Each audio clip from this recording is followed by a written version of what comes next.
దీంట్లో ప్రధానమైనటువంటి భూమిక భారతీయ జనతా పార్టీది కూడా ఉంది. ఎందుకంటే 9th షెడ్యూల్లో పెట్టాలే వాళ్ళు. ఈరోజు విచిత్రం ఏంటంటే తెలంగాణ రాష్ట్రంలో బంధుకు అందరు సపోర్ట్ చేసి అందరు రోడ్డు మీదకి వచ్చారు. మరి సిగ్గు లేకుండా కాంగ్రెస్ పార్టీ ఎందుకు వచ్చింది రోడ్డు మీదకు అర్థం కాలే, బీజేపీ కూడా ఎందుకు వచ్చింది అర్థం కాలే. కాబట్టి ఈరోజు రాష్ట్ర వ్యాప్తంగా ఉన్నటువంటి బీసీ సమాజం మేమెంత ఉన్నామో మాకంత కావాలనేటువంటి నినాదంతో ముందుకెళ్తున్నాం. ఈ ఉద్యమం ఆగదు. ఈ ఉద్యమము చాలా తీవ్ర స్థాయిలో భవిష్యత్తులో ముందుకెళ్తుంది. రేపు 42% రిజర్వేషన్లు అయిన తర్వాతనే లోకల్ బాడీ ఎలక్షన్లు జరపాలి. లేకపోతే కాంగ్రెస్ పార్టీని బొందబెట్టడానికి ప్రజలందరూ సిద్ధంగా ఉన్నారు. మీరు మోసపూరితమైనటువంటి హామీలు, కోర్టుకు వేలు, ఏదో మంత్రులు నాయకులు అందరు కలిసిపోయారు, ఏం సాధిస్తామని వేలు, అది చెల్లరు అని చెప్పి లీగల్ ఎక్స్పర్ట్స్ చెప్తున్నారు, కొట్టేస్తారని కూడా చెప్తున్నారు. కానీ ప్రజల్ని మభ్య పెట్టడానికి గవర్నమెంట్ మీద 20 నెలల నుంచి బాగా యాంటీ ఉన్నది. ఆ యాంటీని కవర్ చేయాలంటే ఈ యొక్క కొత్త డ్రామాని తెరపైకి తీసుకొచ్చి మోసం చేయాలనేటువంటి ప్రయత్నం. ఈరోజు మా బిడ్డలు బాగా చదువుకున్నారు, ఈరోజు కోట్లలో కూడా మా బిడ్డలు ఉన్నారు. అందరూ కూడా చెప్తుంది అదే, ఇది 9th షెడ్యూల్లో పెట్టాలి, పార్లమెంట్ అనే చట్టం రావాలి అని చెప్పి. కానీ జంతర్ మంతర్ దగ్గర డ్రామా నడిపించారు. మరి పార్లమెంట్ జరుగుతున్నప్పుడు జంతర్ మంతర్ డ్రామా అక్కడ మీ రాహుల్ గాంధీ గారు ఎందుకు రాలే, మీ మల్లికార్జున్ ఖర్గే గారు ఎందుకు రాలే, మీ సోనియా గాంధీ గారు ఎందుకు రాలే?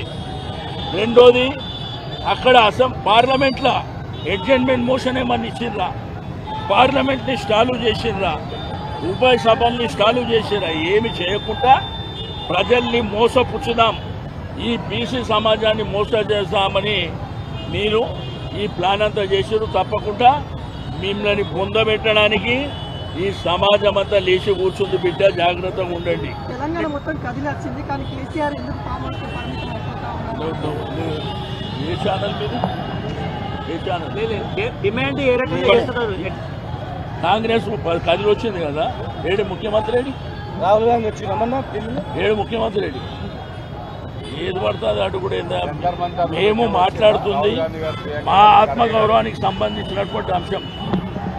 మా ఆత్మగౌరవం కోసం మేము పోరాటం చేస్తున్నాం. తెలంగాణ మొత్తం కదిలి వచ్చింది, కానీ కేసీఆర్ ఎందుకు ఏ ఛానల్ మీద ఏ ఛానల్ డిమాండ్ ఏ రకంగా చేస్తున్నారు?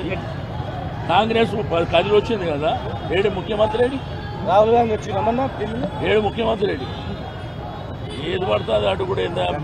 మేము మాట్లాడుతుంది మా ఆత్మగౌరవానికి సంబంధించినటువంటి అంశం. మా ఆత్మగౌరవం కోసం మేము పోరాటం చేస్తున్నాం. కానీ ఒకటి మాత్రం, ఇది ఆరని మంట ఇప్పుడు ప్రారంభమైంది, ఇది అంతం కాదు, ఆరంభం అనేది మీరు చూడబోతారు. గ్రామీణ ప్రాంతాల నుంచి పట్టణ ప్రాంతాల నుంచి హైదరాబాద్ వరకు భూకంపం సృష్టిస్తాం. బిడ్డ జాగ్రత్త, తస్మత్ జాగ్రత్తగా ఉండండి.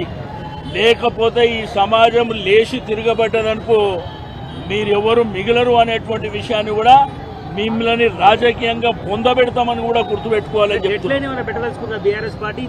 ఇప్పుడు మేమందరం కూర్చొని మాట్లాడుకొని పెద్దలందరూ ఉన్నారు, అందరి అభిప్రాయాలు తీసుకున్న తర్వాత భవిష్యత్తు కార్యాచరణ కూడా ఉంటుంది. కామన్ డిక్లరేషన్ అంటే చాలా వరకు చెప్పిండ్రు.